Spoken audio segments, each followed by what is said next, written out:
दोस्तों, रोचक तथ्य चैनल में आप लोगों का स्वागत है। आज हम बात करने वाले हैं गरुड़ पुराण।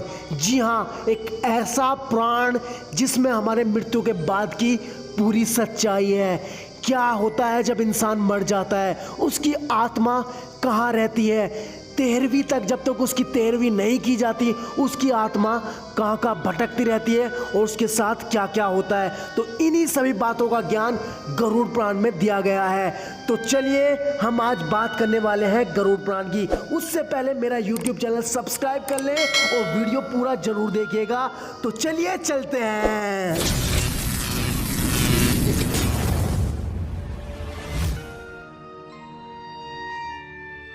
तो आज हम बात करने वाले हैं गरुड़ पुराण की, एक ऐसा महापुराण जिसके नाम से इंसान की रूह कांपने लगती है। ऐसा क्या है इस पुराण में? महर्षि कश्यप के पुत्र गरुड़ जी को जब श्री भगवान विष्णु ने पूरा कथान सुनाया, यानी कि मृत्यु के बाद इंसान के साथ क्या होता है, मनुष्य के साथ क्या होता है, जीव जंतुओं के साथ क्या होता है, उसको बोलते हैं गरुड़ पुराण। जी हाँ, इस गरुड़ पुराण में पूरे सार लिखे हुए, ऐसे सार जिसमें बताया गया है मृत्यु के पश्चात मनुष्य के शरीर, उनकी आत्मा के साथ क्या क्या होता है, किस किस दौर से उन्हें गुजरना पड़ता है। जब भी किसी मनुष्य की मृत्यु होती है तो उसकी आत्मा उसको छोड़ने के लिए मना करती है, यानी कि वो सच्चाई को एक्सेप्ट नहीं करती। तो उसके बाद यमदूत यानी कि यमराज के 2 दूत आते हैं पृथ्वी पर और अपने पास के साथ, यानी कि जो उनका पास रहता है उससे वो उस आत्मा को बाहर निकालते हैं। उसके बाद पहले तो आत्मा इस शरीर को छोड़ने के लिए मना करती है। जब यमदूत अपना पास फेंकते हैं तो वो आत्मा उस शरीर को छोड़कर उससे बाहर खींची चली आती है। उसके बाद शुरू होता है उसका सफ़र। पहले यमदूत उसको अपने साथ यमपुरी ले जाते हैं, वहाँ पर उसको यातनाएं देते हैं जब तक कि उसके शरीर को जलाने की तैयारी ना की जाए। उसके बाद उसको फिर से नीचे लाते हैं और ज़मीन पे छोड़ देते हैं। आत्मा पूरा का पूरा प्रोसेस अपनी देखती है कि उसके साथ क्या हो रहा है। वो कोशिश करती है अपने घर वालों को बताने की, अपने मम्मी पापा भाई दोस्त सबको चिल्ला चिल्ला के बताती है कि मैं यहीं हूँ, मैं जिंदा हूँ। लेकिन अक्षुद्र रूप होने के कारण, एक आत्मा का रूप होने के कारण वो अपनी आवाज़ किसी तक ना पहुंचा सकती है ना बता सकती है। बात करेंगे पिंडदान की। जी हाँ, पिंडदान, जो हम पिंडदान करते हैं उसको आत्मा अपना खाना समझ के खाती है। ऐसा ग्रंथों में, ऐसी रिसर्च में बताया गया है कि गरुड़ पुराण में जो हम पिंडदान करते हैं तो वो खाने के रूप में हमें मिलता है। अगर कोई परिवार, अगर कोई फैमिली अपना पिंडदान नहीं करती है तो उसकी आत्मा हमेशा भटकती रहती है। अब बात करते हैं 13वीं की।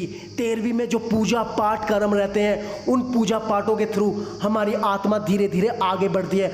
आत्मा को पार करने के लिए बहुत सारे चरण होते हैं। गरुड़ पुराण के अनुसार पहला चरण होता है गर्म वायु और अंधेरे से भरा हुआ। जी हाँ, 13वीं होने के बाद आत्मा अपने घर से निकलती है, यानी कि 13वीं तक आत्मा घर पे रहती है। उसके बाद उसका 45 दिन का सफ़र होता है जिसमें उसे पहले गर्म हवा के झोंकों से निकाला जाता है। उसके बाद वेतन्य नदी, जो गंगा का रुद्र रूप है, वो हमेशा लाल रंग की होती है। उसमें इतने खून दिखते हैं क्योंकि जो जो आत्मा बुरा काम करती हैं, बुरे कर्म करती हैं, उसको वेतरनी नदी से होकर गुजरना पड़ता है। भगवान एक अंगूठे की बराबर शक्ति दे देता है क्योंकि हमारी आत्मा अमर और अजर है। तो उस कष्ट को सहन करने के लिए, जो उसने बुरे कर्म किए हैं, यानी कि जो उसने करके आया, उन कष्टों को भोगने के लिए भगवान उसे एक अंगूठे के बराबर ताकत देता है। और जब इस नदी से उसे निकाला जाता है तो उसकी आत्मा तड़पती है, कांपती है, जलती है और बार बार अपने बुरे कर्मों को याद करती है कि काश मैं ऐसा ना करता,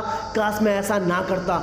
उसके बाद जो लोग अच्छे कर्म करते हैं उन लोगों को सीधा यमराज के विमान से ले जाके स्वर्ग में छोड़ दिया जाता है। लेकिन जो लोग बुरे कर्म करते हैं उनकी आत्माओं को इन सब याचनाओं के साथ, सब याचना झेलने के बाद ही यमलोकपुरी पहुंचाया जाता है। उसके बाद उनको उनके गुनाहों के हिसाब से जन्म दिया जाता है। आत्मा को खुद दिखाया जाता है कि उसने क्या कर्म किए हैं, क्या नहीं किए। पूरी ज़िंदगी को एनालाइज करके, इंग्लिश में बोलेंगे, पूरी ज़िंदगी का सार लेने के बाद ही मनुष्य को उसका नया जन्म दिया जाता है। उस नए जन्म में वो भगवान से प्रेरणा करके आता है कि अब मैं कोई बुरा काम नहीं करूँगा, लेकिन जैसे ही वो पृथ्वी पर आता है वो सब कुछ भूल जाता है और फिर से वो बुरे कर्म करने लगता है। तो ऐसी ही रोचक जानकारी के लिए सब्सक्राइब करें मेरा YouTube चैनल। अगर आपको गरुड़ पुराण से रिलेटिव और बहुत सारी जानकारी जाननी है, जैसे यमलोक कैसा है, यमलोक में क्या होता है, तो अगर आप इन पे वीडियो देखना चाहते हैं तो मेरा YouTube चैनल सब्सक्राइब करें और कमेंट बॉक्स में कमेंट लिखें। तो मिलते हैं नई कहानी के साथ, तो बाय बाय।